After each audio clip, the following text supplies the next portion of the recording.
The female CEO brought her paralyzed son on a blind date, but the single dad's reaction completely stunned her. Before we continue, please tell us, where in the world are you tuning in from? We love seeing how far our stories travel. The coffee shop door chimed at exactly 2 p.m., and Frank Caldwell's heart stopped. She was here, Diane Winters, the brilliant CEO he'd been texting for 2 weeks, the woman whose messages made him laugh for the first time in 3 years. But she wasn't alone. Frank watched from his corner table as Diane maneuvered through the doorway, her designer heels clicking with determined precision. Behind her, she pushed a wheelchair where a boy sat, maybe 10 years old. His thin legs motionless beneath a Star Wars blanket, his bright eyes scanning the coffee shop like he was mapping escape routes. The entire atmosphere shifted. Conversations stuttered, a woman quickly looked away. A teenager stared openly until his mother smacked his arm. The barista's smile faltered, transforming into that expression Frank knew too well. That toxic mixture of pity and discomfort that people wore like masks when confronted with disability. Diane's jaw tightened. Her fingers whitened as she gripped the wheelchair handles harder. And Frank could see it in every line of her body. She was ready for war, ready for ejection, ready to protect her son from whatever came next. Adrian, honey, remember what we talked about? We're just stopping by for a minute. Mommy needs to tell someone something important. The boy nodded, but his fingers twisted in his lap. The man doesn't know about me, does he? No, sweetheart, he doesn't. Frank stood slowly, his mind racing, not with excuses or exit strategies, but with a sudden, overwhelming recognition. He knew that look in Diane's eyes, that defensive armor, that exhausted bravery. He saw it every morning in his own mirror. Diane spotted him and stopped halfway across the coffee shop. Her chin lifted, a challenge. "Come on," her posture said. "Get it over with. Run." They always do. But Frank did something that made her freeze completely. He walked toward them, his eyes never leaving Adrian's face, and when he reached them, he dropped to one knee so he was at Adrian's eye level. "You must be Adrian," Frank said softly, extending his hand to the child first, completely ignoring Diane. "I'm Frank. That's an awesome Star Wars blanket. Is that the Battle of Endor?" Adrian's entire face transformed. His suspicious squint melted into surprise, then bloomed into the kind of smile that could power a small city. "You know about the Battle of Endor?" "Know about it? I built the Lego Death Star with my daughter last month. Took us 3 weeks because her hands don't always cooperate, but we did it, every single piece." Diane made a sound, half gasp, half sob. Frank finally looked up at her, and that's when she saw them. Tears, actual tears rolling down this stranger's face. But not the tears she'd expected, not pity, not discomfort. These were tears of recognition, of understanding, of finding someone else who spoke the same unspoken language of hospital waiting rooms and modified everything, and small victories that meant the world. "Hi, Diane," he said, standing but keeping one hand on Adrian's wheelchair like it was the most natural thing in the world. "Would you both like to sit down? I picked this cable specifically because there's plenty of room for a wheelchair. My daughter Suzy uses one sometimes, and she hates when restaurants cram them in corners." The words hung in the air, like suspended breath. "Your daughter?" Diane's voice cracked. "Your daughter uses a wheelchair?" "Sometimes. Juvenile arthritis. Progressive. Today's actually a good day. She's at home defeating our neighbor at checkers. She insists on moving the pieces herself, even though it takes forever. The neighbor, Mrs. Chen, pretends not to notice when Suzy accidentally knocks over half the board." Frank's smile was soft, private, the smile of a parent who'd learned to find joy in unexpected places. "But you didn't come here to hear about my daughter, or did you?" Diane sank into the chair like her strings had been cut. Her carefully constructed CEO facade, the one that had gotten her through board meetings and hostile takeovers, crumbled completely. "I brought Adrian to scare you away," she whispered. "I know. I've done this 12 times. Frank pulled out his phone, his fingers trembling slightly as he found the photo. "This is Suzy. The image showed a little girl with Frank's eyes and a grin that could light up the darkness, sitting in a bright purple wheelchair, her arms raised in victory beside a thoroughly destroyed Lego city. Did she smash it on purpose? Adrian asked, leaning forward with interest. No, that was an accident. She was trying to high-five me after we finished, but her joints locked up mid-celebration. Took out 3 weeks of work in 2 seconds. Frank's laugh held no bitterness. She cried for about 30 seconds, then said, "Well, Dad, now we get to build it again, but better." That's Suzy. She finds the silver lining in everything, even when her own body betrays her. Diane's hand covered her mouth. "How long have you been doing this alone?"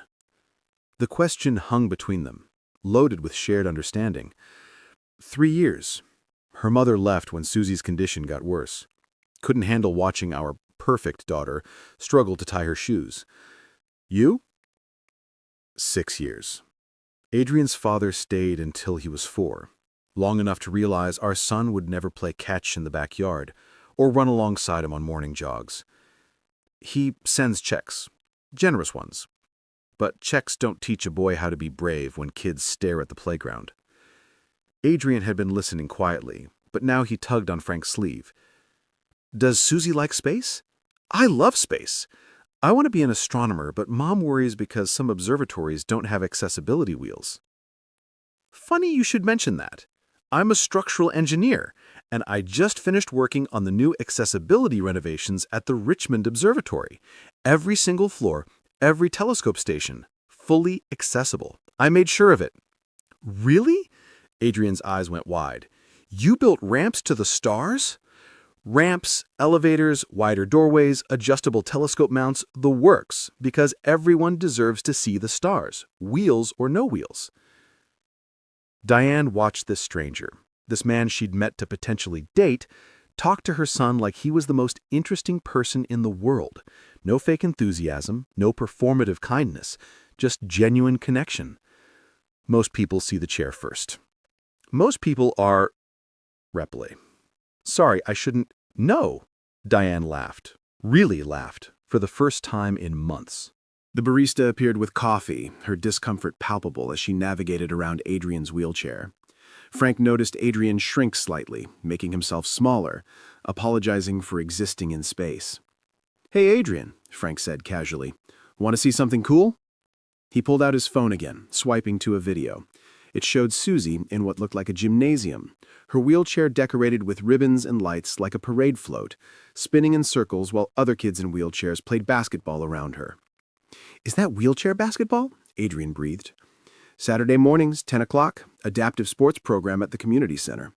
Suzy's terrible at basketball, I mean genuinely awful, but she loves it. They do wheelchair racing too, and volleyball. And sometimes they just have wheelchair dance parties, because why not? Mom, can I?" "We'll see," Diane said automatically, then caught herself. "Actually, no, not we'll see. Yes, if Frank thinks it would be okay, then yes." "More than okay. Suzy would love a new friend. She's the only girl in the program right now, but she holds her own. Last week she ran over 3 kids' toes and told them they were moving too slow." Adrian giggled. "She sounds awesome." "She is, but don't tell her I said that. She's already convinced she's invincible." The conversation flowed like water finding its level. Diane told him about the first time someone suggested she should put Adrian in a home for his own good. Frank shared the rage he'd felt when Suzy's own grandmother had said she was broken. They compared IEP horror stories and celebrated tiny victories. Adrian's first A in math, Suzy painting a sunset despite her stiff fingers. "I run a medical tech startup. We're developing affordable mobility devices for kids, prosthetics that grow with them, wheelchairs that don't cost more than cars. I started it because I got tired of fighting insurance companies for every single thing Adrian needed." "That's incredible. I've been designing accessible playgrounds in my spare time. Haven't built one yet, but I have 17 different plans.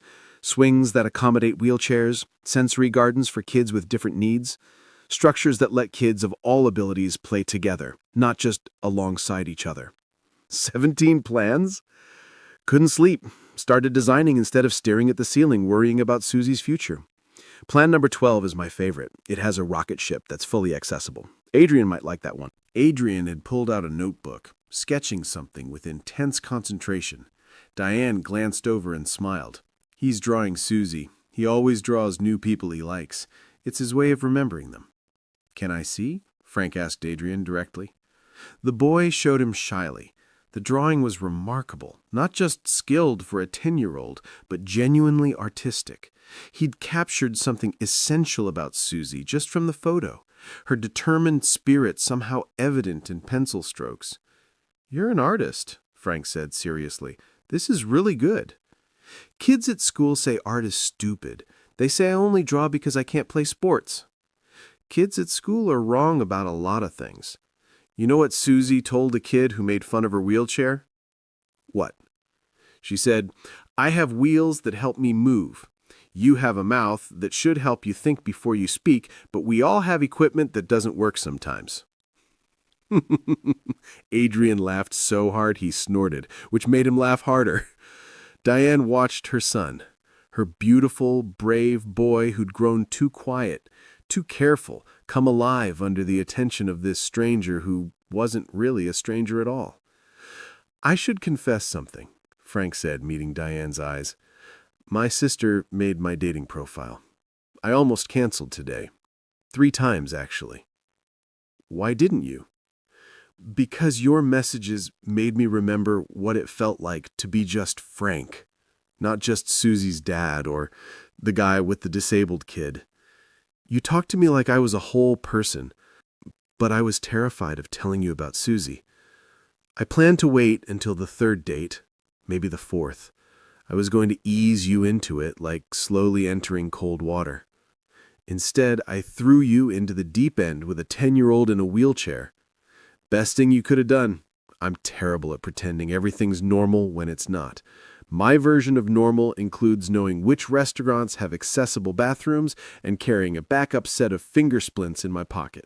Diane reached across the table, taking his hand. Her fingers were soft but strong, calloused in odd places from pushing Adrian's wheelchair. "I've been on 12 first dates this year," she said. "One man actually asked if Adrian was mentally all there because he assumed paralyzed meant brain damaged. Another said he didn't want to play daddy to a defective kid. The last one, the one I really thought might work, he ghosted me the second I mentioned Adrian's wheelchair. They're lost. You don't even know us." "I know enough." Frank squeezed her hand gently. "I know you're brave enough to bring your son on a first date because protecting him matters more than finding love. I know you started a company to help kids like ours because anger is only useful when you channel it into change. I know you've probably cried in more hospital bathrooms than you can count, but never where Adrian could see. I know you've become an expert in a medical field you never wanted to study. I know you wake up at night wondering if you're enough, if you're doing it right, if your love can make up for all the things you can't fix." Diane's tears came then, silent and steady. "I know," Frank continued, "because I live it too, every single day. And for the first time in 3 years, I'm sitting across from someone who doesn't need me to explain why I know the names of 8 different types of joint inflammation or why I consider it a victory when Suzy can button her own coat." "Mom?" Adrian's voice was small. "Are you okay?" "Yes, baby, I'm very okay." "Is Frank why we really came here? Not just to tell him something and leave?" Diane looked at her son, this perceptive child who saw everything, despite, or perhaps because of, his unique perspective on the world. "Yes," she admitted, "Frank is why we came." "Good," Adrian said simply, then turned to Frank. "Are you going to date my mom?" Frank looked at Adrian, then at Diane, then back to Adrian. "I'd like to get to know both of you better, but that's not just my decision. What do you think?" Adrian considered this seriously. "Do you like Star Trek? The original or Next Generation?" "Next Generation." "Picard was the best captain." "Correct answer." Adrian nodded solemnly. "Do you eat vegetables?" "When forced." "Also correct." "Last question. If someone makes fun of my wheelchair, what would you do?" Frank met the boy's eyes steadily. "Depends. If it's a kid, I'd explain why they're wrong and help them understand better. If it's an adult, I'd use bigger words to explain why they're wrong. And if anyone ever tried to hurt you, wheels or no wheels, they'd have to go through me first." Adrian looked at his mother. "I like him." "Me too." Diane whispered. The coffee shop manager approached their table, apologetic. I'm sorry, but we're closing in about 10 minutes. Frank blinked, checking his phone. They'd been there for 3.5 hours. It felt like minutes and a lifetime simultaneously. I can't believe we've been there that long, Diane said, starting to gather their things. Time flies when you're not explaining why your kid needs extra time for everything, Frank said, helping organize Adrian's backpack that hung on his wheelchair. Or apologizing for existing in spaces not designed for wheels, Diane added. They moved toward the exit, Frank naturally falling into step beside Adrian's wheelchair, his hand occasionally steadying it over the uneven threshold, not taking over, just supporting. Diane noticed. Adrian noticed too. Outside, the late afternoon sun painted everything gold. Adrian tilted his face up, eyes closed, soaking in the warmth. Frank and Diane stood quietly, both recognizing the moment. Children like theirs learned to savor simple pleasures because they knew how quickly things could change. So, Diane said, Saturday, the adaptive sports program? 10 o'clock, Building C at the community center. Fair warning, Suzy will probably interrogate Adrian about everything from his favorite color to his opinion on whether hot dogs are sandwiches. Hot dogs are definitely not sandwiches, Adrian said firmly. You two are going to get along perfectly. Suzy will argue that position for hours. They stood by Diane's adapted van, the one with the wheelchair lift and the proud special needs mom sticker that she'd put on defiantly after someone left a note saying she shouldn't use handicap parking because she could walk. Frank, Diane, started, then stopped. I didn't expect this. Someone to not run? Someone to run toward us instead of away. Frank's phone buzzed. A text from his neighbor. Suzy says if you're not home in 20 minutes, she's making cereal for dinner. Again. He showed Diane the message, laughing. She's 8 and thinks she's 18. Last week, she tried to do her own physical therapy exercises and got stuck in a position I can only describe as pretzel meets modern art. Adrian once tried to fix his legs with duct tape and a bicycle pump. The logic was sound if you were 10 and didn't understand paralysis. Our kids are something else. They're everything else. As Diane loaded Adrian into the van, the boy called out, Frank, will Suzy really be there Saturday?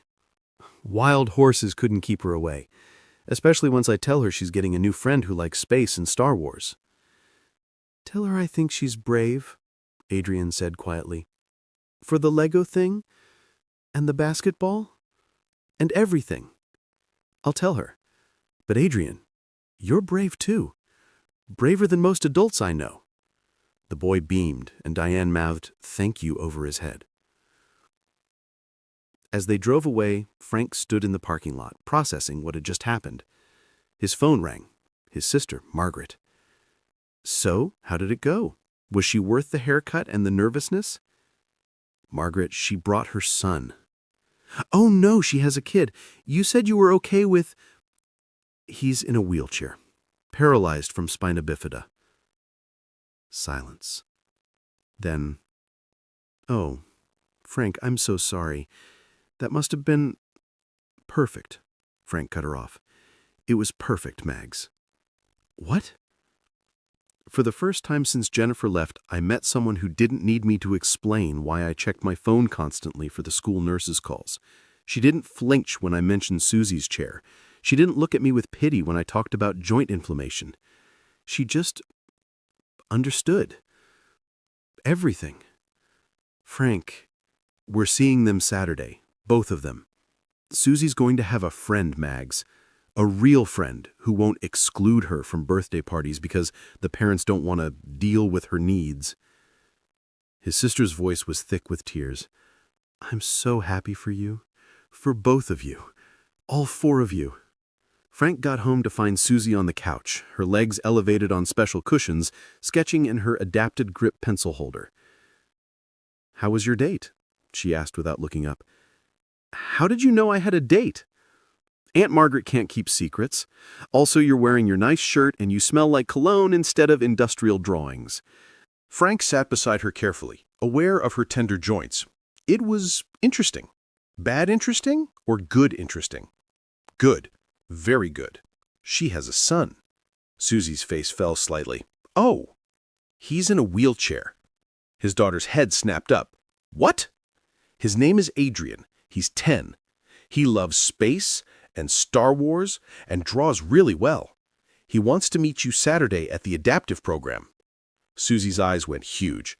Another kid like me? Not exactly like you. His legs are paralyzed. But yes, another kid who understands.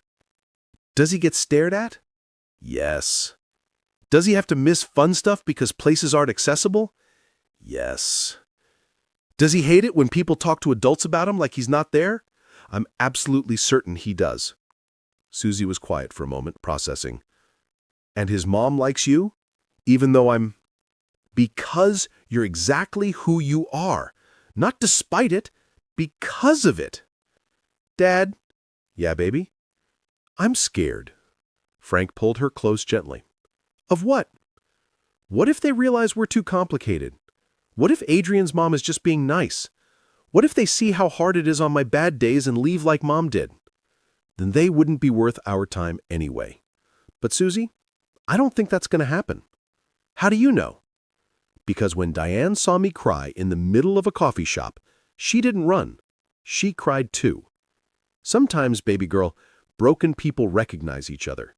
And sometimes they realize they're not broken at all, just waiting for someone else who speaks their language. Saturday morning arrived gray and drizzly, what Suzy called arthritis weather, because the dampness made her joints ache. Frank almost texted Diane to reschedule, but Suzy insisted on going. If Adrian comes and I'm not there, he'll think I didn't want to meet him.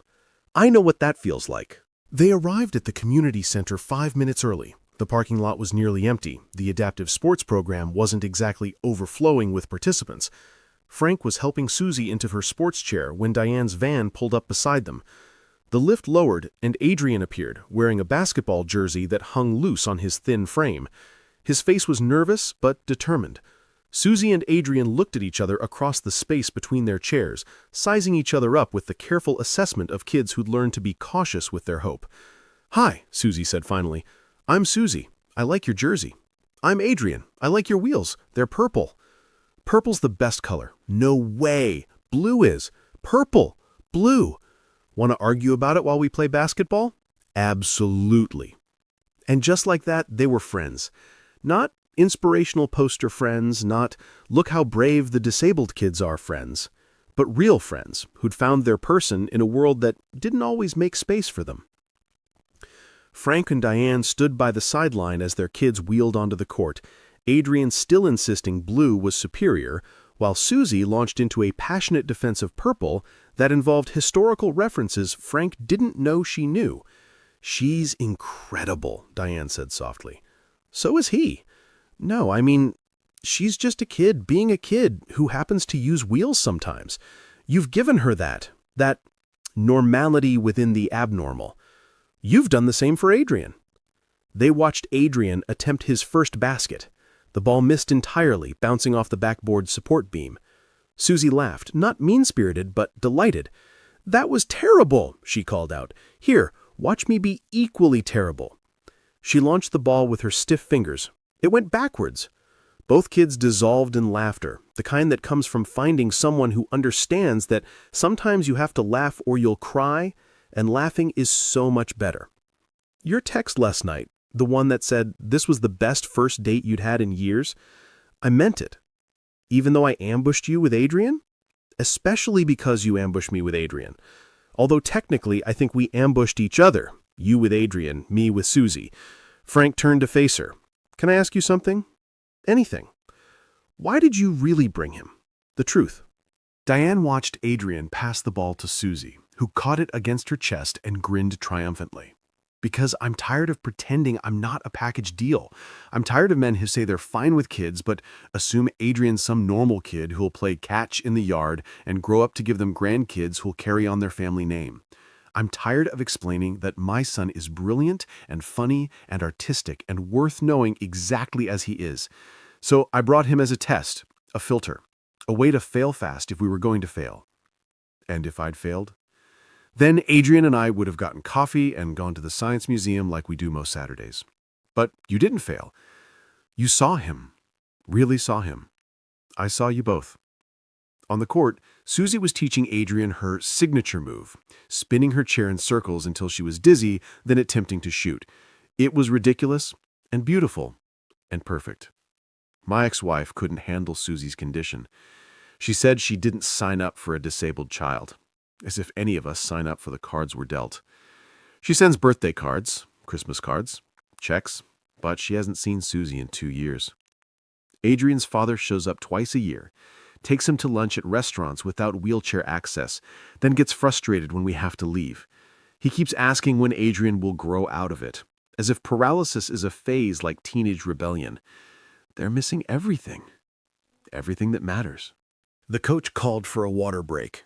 Adrian and Suzy wheeled over, faces flushed with exertion and joy. "Mom," Adrian exclaimed, "Suzy says there's a telescope at the observatory that I could use from my chair. Frank built it." "Frank didn't build the telescope," Suzy corrected with 8-year-old precision. "He built the platform that makes it work for people like us. That's even cooler." "Can we go sometime?" Adrian asked, looking between the adults. "All 4 of us?" Frank and Diane exchanged glances. "I think that could be arranged," Frank said carefully. "Does this mean you're dating?" Suzy asked bluntly. "Because Aunt Margaret says you need to date Dad. She says you're becoming a hermit crab, whatever that means." "Suzy." "What? It's true. You only leave the house for work and my appointments. That's not healthy. My therapist says so." "Your therapist is talking to you about my social life." "No, but she asks if you're taking care of yourself too. I told her you eat cereal for dinner when I'm at Aunt Margaret's." Adrian laughed. "Mom eats protein bars and calls it dinner." "Adults are disasters," Suzy declared. "We should supervise them." "Agreed," Adrian said solemnly. "Mom, you should date Frank. He understands about the chair and the appointments and the stairs. Plus, he builds cool stuff." "Adrian." "And Dad," Suzy added, "you should date Adrian's mom. She runs a whole company and doesn't treat Adrian like he's broken. Plus, she's pretty." Both adults turned red. "Out of the mouths of babes," Diane muttered. "More like out of the mouths of tiny tyrants," Frank replied, but he was smiling. The coach blew the whistle for the game to resume. As the kids wheeled away, Adrian called back, "Frank, will you stay for the whole practice?" "Wouldn't miss it." "Both of you?" Suzy added, looking at Diane. "Both of us," Diane confirmed. They spent the next hour on the sideline, not talking much, just existing in the same space. Occasionally, their hands would brush. Once, when Adrian made his first successful basket, Diane grabbed Frank's arm in excitement, then didn't let go for a full minute. "This is nice," she said quietly. "Which part?" "All of it. Watching them be kids, not having to explain or apologize, having someone else who gets it." She paused, "Having you here." Frank wanted to kiss her, right there in the middle of a community center that smelled like old gym socks and industrial cleaner, with their kids playing adaptive basketball badly but enthusiastically. He wanted to kiss this woman who'd walked into a coffee shop armed with her son and her courage and changed everything. Instead, he took her hand properly, interlacing their fingers like their lives were starting to interlace. Complicated and imperfect, but somehow exactly right. "Next Saturday?" he asked. "We'll be here. And maybe dinner after? All 4 of us? I know a place with great ramps, wide aisles, and the best mac and cheese in the city. Suzy's favorite. Adrian loves mac and cheese." Then it's settled. As practice ended and they helped their kids pack up, the coach pulled Frank and Diane aside. "I just wanted to say," the older woman said, "it's wonderful seeing Suzy and Adrian together. We don't get many kids in the program. They tend to age out or give up. But those two, they've got something special. Hold on to that." In the parking lot, as they loaded wheelchairs and tired kids, Adrian asked, "Suzy, do we ever wish you weren't—" "Disabled?" Suzy supplied matter-of-factly. "Sometimes. But then I think about all the cool people I've met because of it, like you. Regular kids are boring, we're interesting. We're superheroes with wheels instead of capes. Wheels are more practical than capes anyway, Suzy said. Frank and Diane stood between their vehicles, reluctant to end this. Thank you, Diane said simply. For what? For seeing Adrian before his chair, for making Suzy laugh, for not running. Thank you for being brave enough to show up as you really are, both of you. Same time next week? It's a date. A date or a kids playing basketball date? Frank grinned. Both. As they drove away in opposite directions, Frank's phone buzzed with a text from Diane. Adrian hasn't stopped talking about Suzy. He's already planning to teach her about constellations. He replied, Suzy's drawing pictures of Adrian's wheelchair to figure out how to make it more aerodynamic for racing. Our kids are going to be troubled together, aren't they? The best kind of trouble.